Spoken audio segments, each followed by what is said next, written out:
and to see his acting and his filmmaking up on the big screen in a movie theater with live music, which I'll be playing in a moment. But first, before our films, I would like to bring up to tell you more about Francis Ford, Kathy Fuller-Seeley, who teaches film at UT at Boston. Kathy Fuller-Seeley.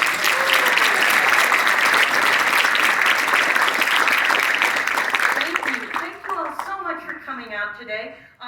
It's a real tribute to Francis Ford, who's kind of my boyfriend. My husband doesn't mind because he's been gone since 1952, so it's kind of all right. But I'm delighted. I could go on for hours about Francis Ford, and I brought plenty of business cards, so if you have questions later, I'd be delighted to communicate with you afterwards. I get like 5 minutes to tell you about the wonders of this guy who, if anything, you know, he was the mysterious older brother of John Ford. He was 12 years older than baby Jack and had already left Portland, Maine. The family said to join the circus. He was a restless youth in Portland, Maine, well-read but hated school, was athletic. He was skilled as a tailor. He could play a violin well. He had many, many skills. And as well as he was very attractive to the ladies. And so he already was married at age 18 to whatever, and off being a tailor. He got his start. He traveled to New York in 1907 when that marriage broke up. A second baby died, and he wanted to become an actor, and he had the suits to wear for it. But then he met another lovely young woman, and she was expecting, and he couldn't be traveling all over the country. So he ended up going to San Antonio, Texas.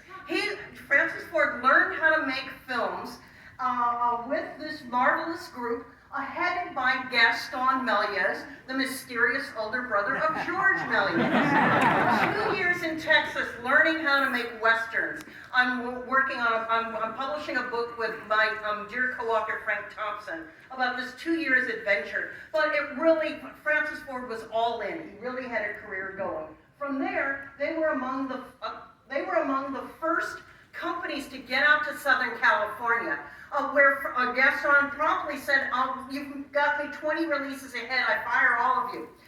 Francis got a job with Tom Ince, who'd just come out to, in fact, their studio at Santa Ynez Canyon is completely, you know, it's exactly where the Palisades fire is heard. So the hills, again, look sadly just like behind him and here in the post-telegrapher. Francis Ford was actually hired as a director, but then Tom Ince came out and said, "I'm in charge here," but made Francis the lead actor in the most spectacular blockbusters of 1912. 500 Cowboys and Indians. The Cavalry you will really enjoy. I believe this is the first film Ford was able to direct on his own. The Post-Telegrapher is a melodrama about a brave user of new technology trying to save the post and the cavalry. But Tom Ince insisted on grabbing all the credit, and so they had a fist fight, and Francis Ford ended up going to Universal, where over 4 years he became one of the biggest stars in Hollywood. He helped invent the cliffhanger cereal, which